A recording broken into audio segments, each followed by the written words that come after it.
Você sabia que tem 7 maneiras da gente ouvir a voz do Senhor? São 7 coisas que estão na palavra de Deus, mas é difícil da gente perceber. Eu tô com a minha colinha aqui, então eu vou estar olhando para ela para falar para vocês, porque é algo que eu encaixei na minha mente. Recentemente eu ainda não tenho tudo memorizado, mas vai aparecer para vocês aí na tela. Vou pontuar para vocês. A voz de Deus na boca dos homens. Isso daí é muito fácil de entender. Na boca dos homens, eu digo, são profetas e apóstolos. Deus fala com os seus profetas, com os seus apóstolos, e esses falam com os homens. Ponto 2. A voz de Deus na voz dos anjos. Só que os anjos falando a língua dos homens. Por exemplo, o arcanjo Gabriel, que certamente ele fala com a sua voz, com o seu timbre de voz, mas na língua dos homens. Ponto 3. É a voz de Deus no seu interior. É profundo porque é uma soma do primeiro ponto e do segundo. A voz de Deus no seu interior, isso sempre aconteceu com os homens. Sempre acontece com a gente. A voz de Deus no seu interior, ela acontece de várias maneiras. Quando você está orando, quando você está lendo, quando você está ouvindo a palavra de Deus. A voz de Deus no seu interior está relacionada com o ponto 2 e com o ponto 1, mas, na verdade, está relacionado com todos os outros pontos que eu vou falar para vocês.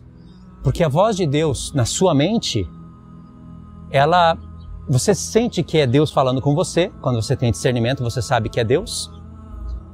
Mas não é pela boca dos profetas e apóstolos. Não é pela boca de um anjo celeste. Não é pela boca de ninguém. Mas é no seu interior. Você não consegue discernir o timbre da voz, o tom da voz. E também não é a sua própria voz, é Deus no seu interior. E foi assim que Deus manifestou muitas coisas aos seus servos. A palavra de Deus, Adão ele ouviu a voz do próprio Deus, né? Mas depois de Adão, a palavra de Deus se manifestava aos homens. E Deus chamava o homem no seu interior. E falava muitas das mensagens dos profetas, quando você vê eles falando assim diz o Senhor, eis que farei, e que farei isso, e que farei aquilo. Você pode ver que é uma dimensão diferente do nosso tempo. Você pode dividir assim, no Antigo Testamento você vai ver muito as palavras assim diz o Senhor. E palavras que você vê que é o próprio Deus falando diretamente para o profeta.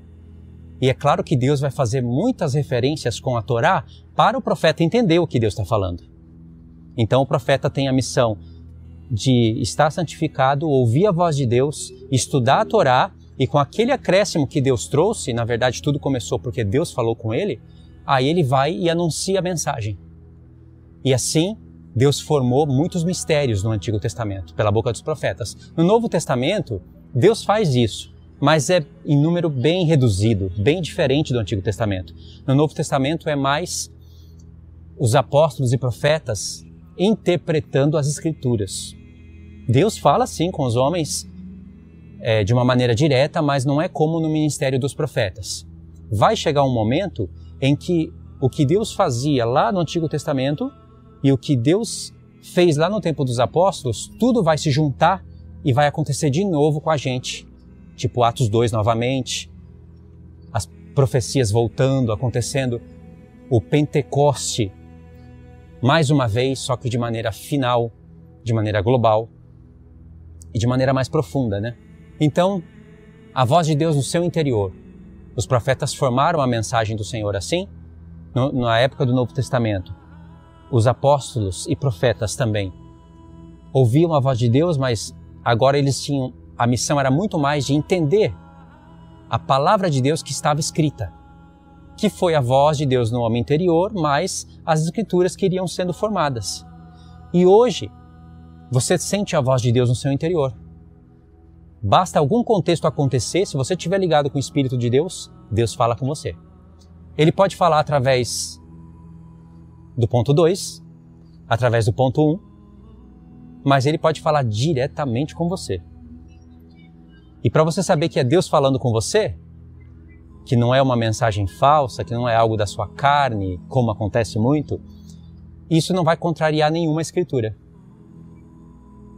E às vezes Deus está falando algo com você que não é para ser anunciado para todos, é algo particular da sua vida. Então esse é o ponto 3, é muito profundo, né? O ponto 4, a voz de Deus na língua dos anjos. Olha, isso é diferente.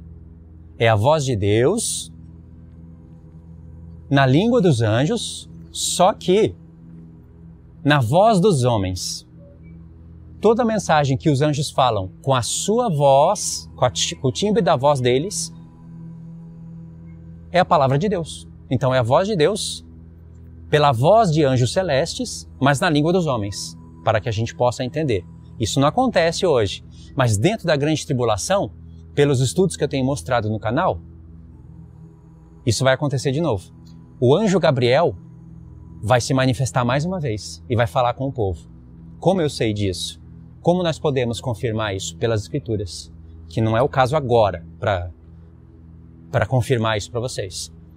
Até o arcanjo Miguel, ele vai se manifestar. Esse é o ponto 4. Agora, presta atenção no paralelo e trocadilho entre o ponto 4 e o 2. No 2 é a voz de Deus na voz dos anjos, mas falando a língua dos homens. No ponto 4 é a voz de Deus na língua dos anjos, mas na voz dos homens. Prestou atenção na diferença? Se você não prestar atenção no que eu estou falando, você não consegue perceber. O contraste do ponto 2 e ponto 4 talvez ficou perceptível agora.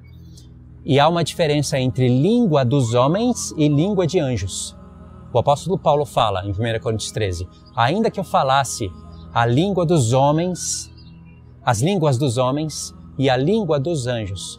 Quando o apóstolo Paulo vai falar de anjos, ele fala de língua no singular, porque os anjos, eles têm uma só língua. Não faz sentido anjos terem várias línguas. Tem menor sentido isso, principalmente quando você entende o histórico da palavra, o porquê que veio na Terra a divisão das línguas. E por que agora está tendo uma união de línguas. Há um mistério por detrás disso, tremendo. Envolve o tempo lá da Torre de Babel, Grande Babilônia, Atos, capítulo 2, e agora o final, que é o Atos 2 novamente contra a Grande Babilônia. Tremendo isso daí, né? Então, no céu, no reino celeste, há uma só língua. Pegou então? Aqui o ponto 4 é o tempo do Novo Testamento. Então existem pessoas que falam outras línguas, não tem nada a ver com essas línguas que vocês ouvem por aí, e que elas falam no seu interior, dentro dos seus quartos, sozinha, como diz a palavra, não atrapalhando ninguém. E após elas terem falado, esse é o maior sinal, a edificação. Ela se sente edificada. Uma pessoa que fala a língua e depois que acabou de falar a língua, está com aquele tom de perturbação, pensando, será que eu falei coisa de Deus? Ai, o que eu falei? Eu não entendo o que eu falei. Isso não é de Deus. Porque o apóstolo Paulo fala que quando você fala na língua dos anjos e não interpreta, você fala para si mesmo e se edifica a si mesmo. E você bendiz a Deus e não entende, sua mente fica infrutífera porque você fala mistérios. Mas você se sente edificado. E o que é se sentir edificado? Eu não tenho essa experiência, mas nós temos a experiência de pessoas que falam em línguas e obedecem à palavra de Deus e fica manifestado que foi realmente língua de anjos. Elas sentem mais amor, elas sentem paz, elas sentem uma vontade tremenda de estudar a palavra, porque se sentir edificado e não ter vontade de estudar a palavra não é edificação.